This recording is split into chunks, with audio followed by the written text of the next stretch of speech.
Il est tombé tout droit du haut de la falaise, cria une vieille dame sur la promenade de Nice, ses mains tremblaient, elle tenait un petit sac en plastique bleu clair et tout le monde s'est arrêté. Je n'avais jamais vu autant de silence. Au même moment, les mouettes qui tournaient au-dessus se sont figées dans l'air, on entendait seulement le vent qui siffle fort contre les rochers et le bruit sous la mer qui frappait sans arrêt. Je me souviens encore de la couleur de elle, ce bleu foncé presque noir qui donnait le vertige quand on fixait trop longtemps et soudain une famille entière glisse, bascule comme au ralenti, les corps s'envolant à la mer, le père 2 enfants, le plus petit devait avoir 6 ans pas plus. Et moi je reste figé incapable de respirer. Mon cœur battait si vite que j'y avais l'impression qu'il allait exploser. Quelqu'un derrière moi chuchote, mon Dieu, son fini, c'est fini pour eux. Une autre voix réplique avec un ton sectaire, vuile. Elle n'aurait jamais dû approcher autant de la barrière, elle est trop fragile, ça se savait déjà. Et là je comprends que cette barrière rouillée était un piège depuis des années jamais réparé. Des dizaines de plaintes avaient été déposées, mais toujours ignorées, comme si la vie des gens valait moins qu'un budget municipal de 23 000 € exactement. Je me rappelle ce chiffre, car un voisin en parlait souvent le soir en terrasse de café. Il disait toujours 23 000 € c'est rien pour la mairie, mais il préfère fermer les yeux. Alors oui, au moment où je vois ces corps disparaître derrière la falaise, je sens une colère brûlante monter et je me demande combien des hautes familles doivent encore tomber pour que quelqu'un prenne enfin ses responsabilités. On dit toujours que les accidents arrivent, mais là ce n'est pas un accident, c'est une injustice claire, n'est une négligence criminelle. Et moi, spectateur impuissant, je serre les poings, mes ongles rentrent dans ma paume comme des couteaux, je regarde. Autour de moi, il y a une cinquantaine de personnes figées. Certains filment déjà avec leur téléphone, des autres crient, des autres se couvrent les yeux. Une femme, elle s'effondre sur ses genoux et répète encore et encore, ils sont morts. Mais 15 minutes plus tard, oui exactement 15 minutes, quelque chose se produit que personne n'aurait pu imaginer et c'est ça qui change tout, c'est ça qui fait que vous devez absolument écouter ce qui s'est passé parce que cette histoire, elle n'est pas seulement la mienne, elle devient la vôtre, elle devient celle de tous ceux qui ont un jour été témoins d'une injustice criante et ont cru que la fin était déjà écrite. Alors si vous avez déjà connu ce moment où tout semblait perdu, où la vie vous arrachait ce que vous aviez de plus précieux, laissez un commentaire en dessous, racontez votre histoire parce que ce que je vais vous révéler maintenant va vous choquer encore plus que la chute elle-même. Vous croyez que cette famille a disparu, mais dans un quart d'heure à peine devant des dizaines de témoins, ils vont soudainement bouger et rien ne sera jamais pareil. Je dois vous dire, avant que tout cela arrive, je connaissais déjà un peu cette famille, je les avais croisés plusieurs fois sur la promenade des Anglais à Nice, toujours au même endroit, près du vieux kiosque à journaux rouillés qui vend encore des magazines comme Paris Match des années 80 que personne n'achète plus, mais que lui le père était avec une sorte de nostalgie. Il s'appelait Alain, il avait 62 ans, cheveux gris tirés en arrière, une veste en cuir marron, qui sentait le tabac froid parce qu'il fumait toujours des gauloises bleues. Il racontait souvent qu'il avait travaillé 37 ans comme mécanicien chez Renault à Lyon, puis qu'il avait pris sa retraite anticipée après avoir économisé exactement 178 463 € avec son épouse pour acheter une petite maison dans le Var pas loin de Fréjus. Il disait toujours, on a sacrifié nos vacances, nos soirées, nos sorties pour économiser soi et offrir à nos enfants une vie tranquille, c'était sa phrase préférée.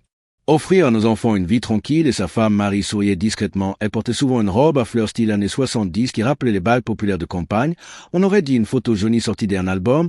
Et moi, ça me touchait parce que ça me rappelait mes propres parents qui écoutaient Joe Dassin à la radio le dimanche après-midi, pendant qu'on faisait griller du poulet dans le jardin, et leurs 2 enfants, Léa 17 ans et Paul 6, étaient toujours avec eux. La fille, cheveux longs ou brillants, portait un vieux Walkman Sony encore avec des cassettes. Elle écoutait Téléphone et Indochine, comme si on était encore en 1985, et le petit Paul courait partout avec un ballon rouge gonflé à moitié qu'ils refusaient de lâcher. Leur histoire ressemblait à des milliers des hautes familles françaises, des sacrifices du travail, des rêves modestes, une petite maison, des vacances en camping, à la grande mode, des souvenirs simples mais vrais. Et voilà pourquoi quand je les voyais marcher près de cette falaise, je ne pouvais pas imaginer que quelques minutes plus tard tout basculerait et que leur nom serait associé à une tragédie. Et pourtant les signes étaient déjà là, la barrière rouillée que tout le monde connaissait, des lettres envoyées à la mairie depuis 2014, des réunions de quartier où Alain levait la main et disait toujours, je vous en prie, réparez ces barrières avant qu'un drame arrive, et les élus répondaient toujours avec un sourire, faut on prendra ça en compte, monsieur, mais rien ne bougeait jamais, et moi j'y ai encore dans l'oreille sa voix fatiguée qui disait je paie mes impôts depuis 40 ans et on ne nous écoute jamais, et à chaque fois,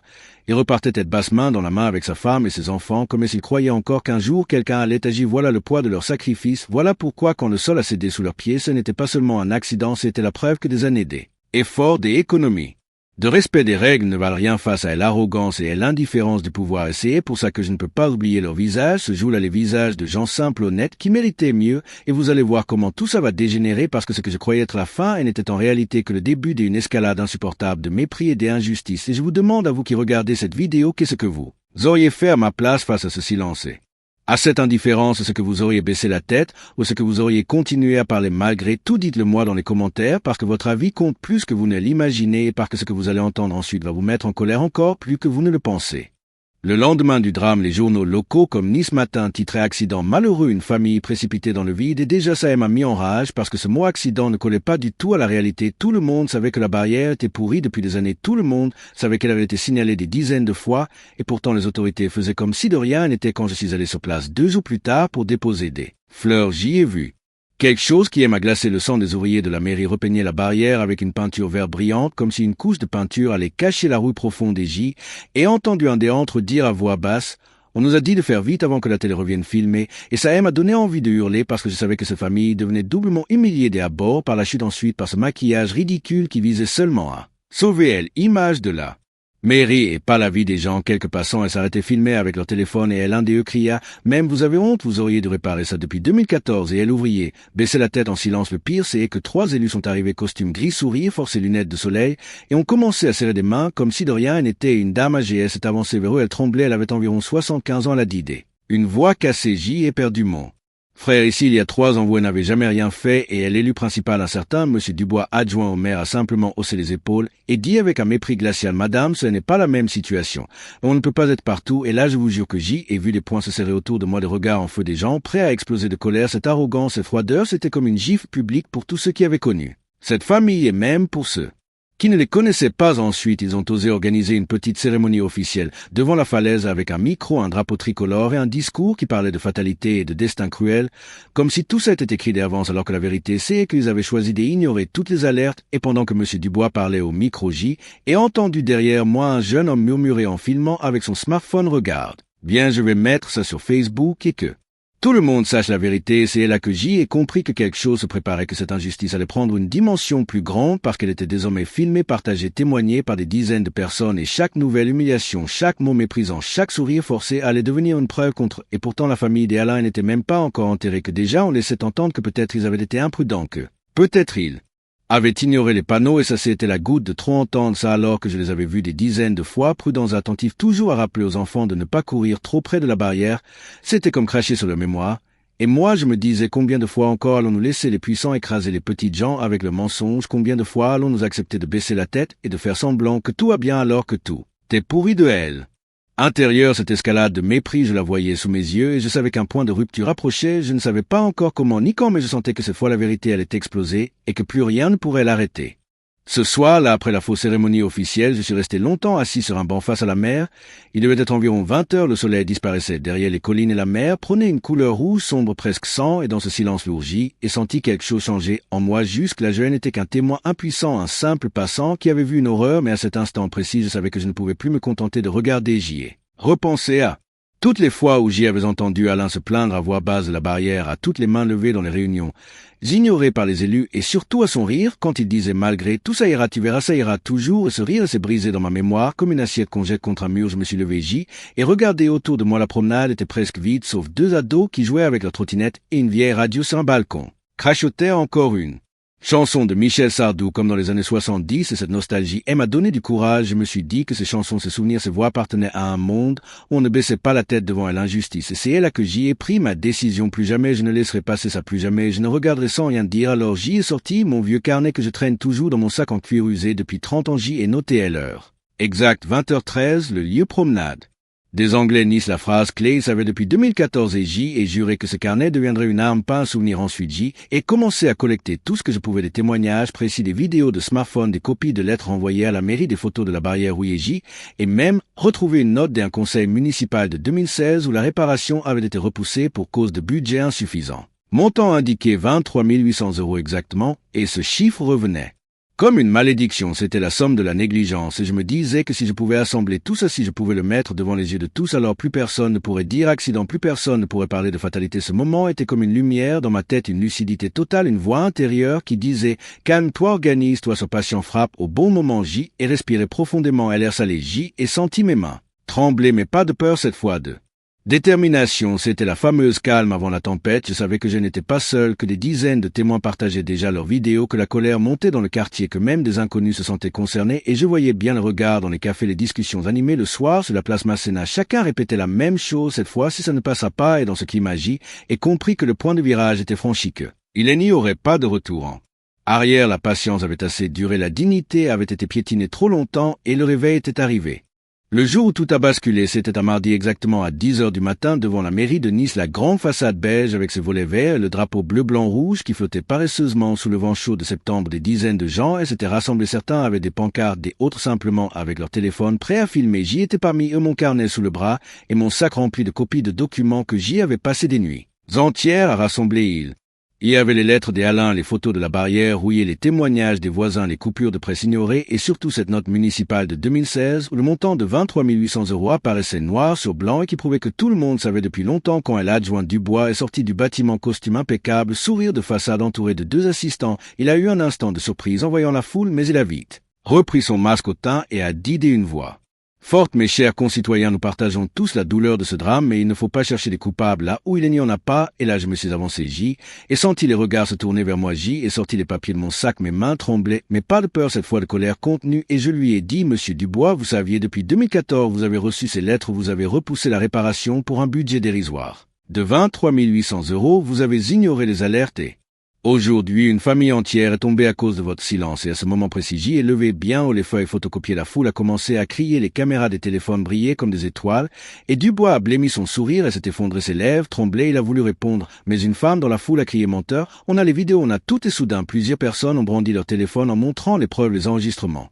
des réunions de quartier, les déclarations méprisantes filmées par hasard dans les cafés. Toute son arrogance se retournait contre lui, et moi je me tenais là au milieu, pas un héros, pas un politicien, juste un témoin qui portait la voix des Alain, de Marie, de Léa et du petit Paul, et je voyais dans les yeux des gens un mélange de colère, d'espoir, une énergie collective qui disait enfin la vérité éclate. Dubois a tenté de s'échapper en rentrant précipitamment dans la mairie, mais déjà des journalistes locaux était la caméra sur l'épaule, micro tendu, les questions fusaient. Monsieur, saviez-vous pour la barrière? Pourquoi avoir ignoré les alertes? Et ses assistants le tiraient par la manche comme un naufragé qu'on essaie de sauver de la noyade. Et je vous jure que ce moment-là était irréel, c'était comme si le pouvoir s'effondrait en direct, comme si la balance penchait enfin du côté de la justice. Et je me répétais en silence: voilà, c'est le début, voilà la révélation, voilà la preuve que les petites gens ont une force quand ils s'unissent et quand ils refusent de se taire. Ce qui est passé juste après a été comme un orage brutal tombé sur une ville endormie. À peine une heure après la confrontation devant la mairie, les vidéos circulaient déjà partout, sur Facebook, sur Twitter, sur WhatsApp. Les vues grimpaient par milliers, puis par centaines de milliers. On voyait le visage de Dubois décomposé. On entendait ma voix qui disait clairement: Monsieur Dubois, vous saviez depuis 2014 et vous avez laissé faire. Et cette phrase tournait en boucle comme un refrain insupportable. Pour lui et libérateur, pour nous, le soir même à 21h, les chaînes nationales TF1 et France 2 diffusaient des extraits du scandale au journal télévisé et je n'en croyais pas mes yeux, moi, simple témoin.